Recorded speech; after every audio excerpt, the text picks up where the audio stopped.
दो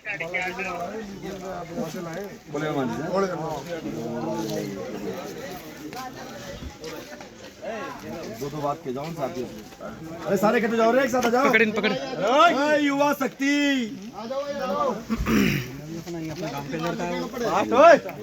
और आप सबको इकट्ठा कर लो। अरे इधर आ जाओ, पीछे इधर पीछे आ जाओ। अरे आगे ना आगे पीछे आ जाओ इधर। अरे भाई इधर पीछे। अरे उठ जाओ पीछे लेने आएंगे। अरे आगे आ जाओ।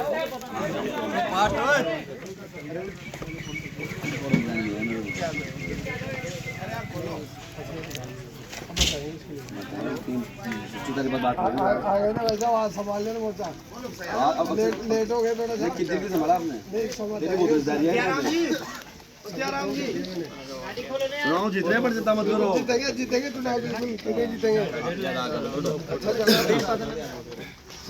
रामगढ़ में सरकार बार युवा बनाएगा।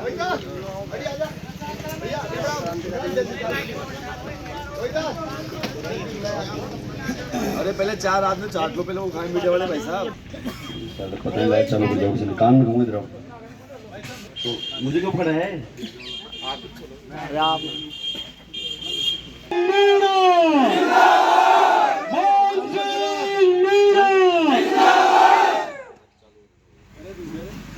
चलो चालू करो।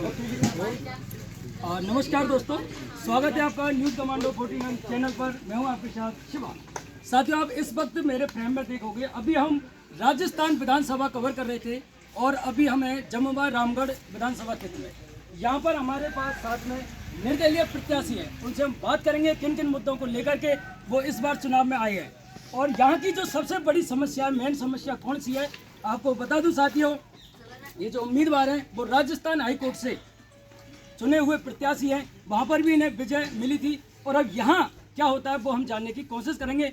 आप चारों बगल देख सकते हो, युवा सबसे ज़्यादा इनके साथ जुड़ा हुआ है। क्या कारण है युवाओं को सबसे ज़्यादा जुड़ने का, आइए हम बात करते हैं। सर नमस्कार, क्या नाम है सर? एक बार अपना परिचय पूरा ऑडियंस को। एडवोकेट मान सिंह मीणा, जयपुर राजस्थान हाईकोर्ट में वकालत करते हैं। वहाँ से जॉइंट सेक्रेटरी के पद पर निर्वाचित हुआ था और अब जमुआ रामगढ़ विधानसभा क्षेत्र से निर्दलीय प्रत्याशी के रूप में चुनाव लड़ रहे हैं। सर क्या कारण रहा ऐसा जो हाई कोर्ट की एक सीमित क्षेत्र को छोड़ करके असीमित क्षेत्र में आप काम करने के लिए आए? कोर्ट में वकील और कोर्ट के बाहर में एक सामाजिक कार्यकर्ता हूं।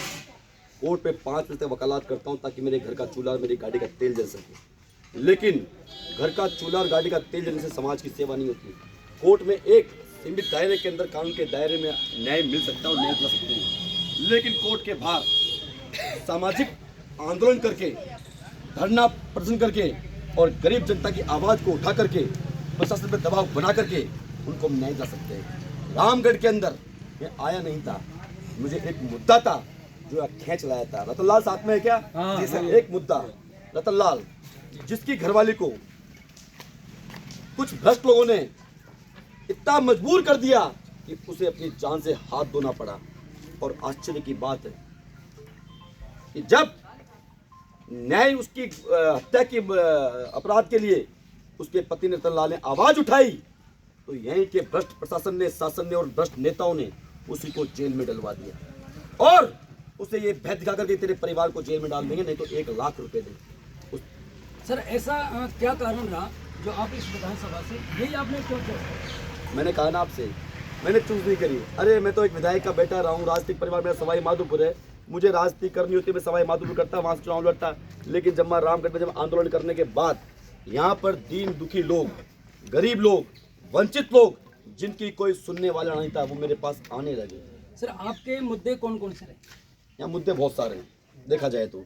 सबसे बड़ा पहला मुद्दा रामगढ़ बांध जी। दूसरा बड़ा मुद्दा यहाँ पीने के पानी के लिए आज भी महिलाएं बहुत परेशान हैं।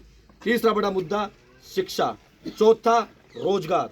बहुत सारे मुद्दे हमारे पास, जिनको मुद्दों को प्राथमिकता पर लेकर के हम रामगढ़ में एमएलए जनता ने विधायक बनाया, तो इन सारे मुद्दाओं का हम समाधान करें। सर ज़्यादातर आपके साथ में युवा लोग जुड़े हुए हैं, तो युवाओं के लिए स्पेशल आपने क्या सोचा?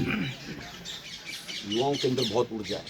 मैंने देखा है रामगढ़ के नहीं, पूरे राजस्थान के अंदर कि युवाओं के अंदर बहुत ऊर्जा है।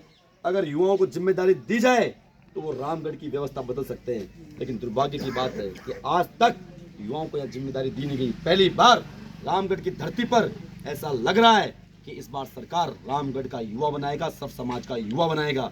और युवाओं से मुझे ये उम्मीद है कि युवा एक ऐसी दिशा में अपनी ऊर्जा को लगाएगा जिससे अपने परिवार का और रामगढ़ का नाम रोशन होगा। रामगढ़ एक विकास के नाम पर राजस्थान के अंदर अपना एक नाम दर्ज कराएगा। राजस्थान की सरकार कांग्रेस की सरकार है, इसको आप कार्यकाल को किस प्रकार देखते हैं? मेरा मानना है जो सरकार कांग्रेस की और राजस्थान के अंदर और चाहे केंद्र में भारतीय जनता पार्टी की, जी दोनों सरकारों ने या दोनों सरकारों के नेताओं ने भ्रष्टाचार करने में, लूटने में किसी प्रकार की कोई कमी नहीं छोड़ी। मैं प्रमाण के साथ यदि आप सवाल पूछो तो मैं साबित कर सकता हूँ कि दोनों सरकारों के अंदर कितने घोटाले हुए हैं, दोनों सरकारों के अंदर पेपर लीक कितने हुए हैं, सेंट्रल गवर्नमेंट ने कितनी वैकेंसियाँ निकाली है, स्टेट गवर्नमेंट में कितने पेपर लीक हुए हैं, ये आप भी अच्छी तरीके से जानते हैं। सर, ये जो आपकी विधानसभा है ये राजधानी के बिल्कुल नियर है, तो क्या कारण रहा इतना पीछे होने का? डेवलपमेंट देखने को नहीं मिल रहा कहीं। सबसे बड़ी बात ये कहूँगा कि जब मैं रामगढ़ के जो आम जनता है वो बेचारी भोली भाली, और दोनों पार्टियों ने इस भोले भालेपन का बहुत फ़ायदा उठाया है। फ़ायदा इस तरीके से उठाया है कि पार्टियां किसी भी नेताओं को पैसों के दम पर, भ्रष्टाचार के दम पर टिकट देके भेज देती है। अब पार्टी के पास कभी, अब आम जनता क्या करती है, आम जनता के पास कोई विकल्प नहीं रहा करता था, तो आम जनता ने, आप देखोगे तो वोटिंग प्रतिशत का रेशियो बहुत कम रहा है यहाँ पे पिछले 25 साल का आप वोटिंग प्रतिशत का रेशियो निकालोगे तो आम जनता ने वोटों में कभी रुचि ली ही नहीं। इसलिए यहाँ पर पैसों के दम पर और पार्टी के अंधभक्ति के दम पर नेता चुनते गए, और उनका मकसद सिर्फ एक ही था कि भ्रष्टाचार करना, पैसा कमाना, रिश्वतखोरी करना, बंदी बांधना, विकास की तरफ, राजधानी के नज़दीक होते हुए विकास की तरफ कोई ध्यान नहीं दिया गया। और यहाँ पर ऐसा कोई नेता जो वास्तव में जनता को जागरूक करे, मुद्दों पे लड़ना सिखाए, मुद्दों पे सवाल करना सिखाए, ये एक बड़ा कारण रहा है मेरे हिसाब से। दोस्तों, हम इनके लोग हैं, इनसे भी जानने की कोशिश करेंगे कहाँ से ये सर के साथ में जुड़े हुए हैं, तमाम बातों को जानने। क्या नाम है सर? मेरा नाम रतनलाल मीणा है। कहाँ से? दूल्हा राव जी। ऐसा क्या कारण रहा जो इनके साथ आप जुड़े और इनके दिन रात एक? सर, शुरुआत में सर ने मेरा ही साथ दिया था। मेरी मैसेज खत्म हो गई थी तो यहाँ के नेताओं ने मेरे को फंसा दिया था और जेल भेज दिया था। अगर सर नहीं आते तो आज मैं अभी भी जेल में ही रहता। और इन्होंने तो इतना काम करा मेरे लिए कि कोई भी नहीं कर सकता। और यहाँ के नेताओं ने तो यहाँ का मेन थाना का गेट बंद करके इतना जोर से पीटे थे सर, ये खत्म नहीं हुए थे, बेहोश होने के बाद ही बहुत तेज पीटे थे सर। तो मैं तो आज जोड़ के यही प्रार्थना करूँगा सब भाई लोगों से कि भैया का सपोर्ट करो कि ये अगर आपकी बात नहीं करे तो फिर 5 साल को हम पड़ जाएंगे। अगर भैया का सपोर्ट करोगे तो सबका साथ देंगे भैया। हर कास्ट को लेके साथ चलते हैं, ऐसा नहीं है कि उसको नहीं लेंगे, सबको साथ लेके चलते हैं। मेरा क्या कहना चाहोगे? ये हमारे अधिवक्ता साथी हैं। मैं advocate Hariram Gurjar, Rajasthan high court. अच्छा साथी है, हमारी अधिवक्ता बरादरी से ये संबंध रखता है। सबके सुख दुख में काम आने वाला एक ऐसा चेहरा है। युवा पीढ़ी इसको साथ लेके चलेगी। युवा पीढ़ी समाज की जो है 36 कौम की धरोहर है और इसको अधिक से अधिक मतों से विजयी बनाएं। हमारी शुभकामनाएं इसके साथ हैं। हम इसके साथ कंधे से कंधा मिला के लड़ेंगे। सर, कहीं ना कहीं देखा जाए तो एडवोकेट का बड़ा रोल रहा है आज़ादी को लेकर के भी और चुनावों भी लेकर के, क्या कारण? अधिवक्ता समुदाय प्रत्येक वर्ग से टच रहता है। कोई भी जाति, धर्म, बरादरी को सबसे ऊपर उठकर ये हर किसी क्षेत्र में काम आता है। तो लोकतंत्र है, तो लोकतंत्र में भी इसकी भूमिका होनी चाहिए। कानून के अलावा हम वहाँ पर भी सबकी मदद करते हैं। 36 बरादरी के लिए काम करते हैं, यहाँ पर भी मदद करेंगे। क्या कहना चाहोगे? सर बिल्कुल, मान सिंह, मेरा नाम कैलाश चंद मीणा है। मैं राजस्थान हाई कोर्ट प्रैक्टिस करता हूँ जी। भाई मान सिंह को करीब मैं 15 सालों से जानता हूँ। भाई शुरू से क्रांतिकारी है, सर्व समाज को साथ लेके चलते हैं। और अधिवक्ता समुदाय में भी किसी भी वकील को कभी कोई समस्या आती है तो भाई के बाद आधी रात को भी जाते हैं। तो बिल्कुल भाई आधी रात को खड़ा होते और उनकी समस्याओं को दूर करने के लिए आधी रात को तैयार रहता है। तो दोस्तों, और भी हम जानने की कोशिश करें। क्या नाम है सर? मेरा नाम सियाराम शर्मा है और मैं जम्मू रामगढ़ का रहने वाला हूँ। और ऐसा क्या लगा आपको मानसिंह जी के अंदर जो आप इनके साथ में थे? देखो, मैं भी 5-6 बार वोटिंग कर चुका हूँ।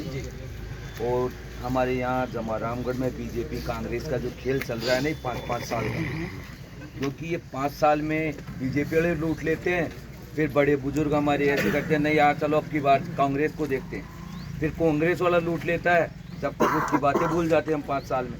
इस बार हम युवाओं ने एक ही ठाना है कि जमुआ रामगढ़ में चाहे निर्दलीय प्रत्याशी आ जाए, पढ़ा लिखा, उनके ऊपर एक जैसे तिनका जितना भी दाग नहीं हो, ऐसे आदमी को चुन के अब की बार विधानसभा में भेजेंगे। वो एक भाई हमारा मान सिंह एडवोकेट। दोस्तों देख सकते हो आप इनके जो समर्थकों का रुझान। आप बने रहिए हमारे साथ में। जय हिंद, जय भारत। मान सिंह मीणा जिंदाबाद, मान सिंह मीणा जिंदाबाद। भाई मान सिंह जी आप संघर्ष करो, हम तुम्हारे साथ हैं। भाई मान सिंह जी आप संघर्ष करो, हम तुम्हारे साथ हैं। हमारा विधायक कैसा हो, मान सिंह मीणा जैसा हो, हमारा विधायक कैसा हो, मान सिंह मीणा जैसा हो। और मेरे अधिवक्ता साथियों को, मैं तो मेरे भाई हैं, एक बड़े भाई हैं, बाकी तो मेरे लाड ने हाई कोर्ट में भी, मैं आज कह रहा हूँ, मुझे हाई कोर्ट के अंदर भी मुझे पद देने में इन लोगों का बहुत बहुत बड़ा योगदान रहा। अगर ये नहीं होते तो मैं जॉइंट सेक्रेटरी नहीं बनता, और मैं जॉइंट सेक्रेटरी नहीं बनता तो आज रामगढ़ में आपके बीच नहीं होता।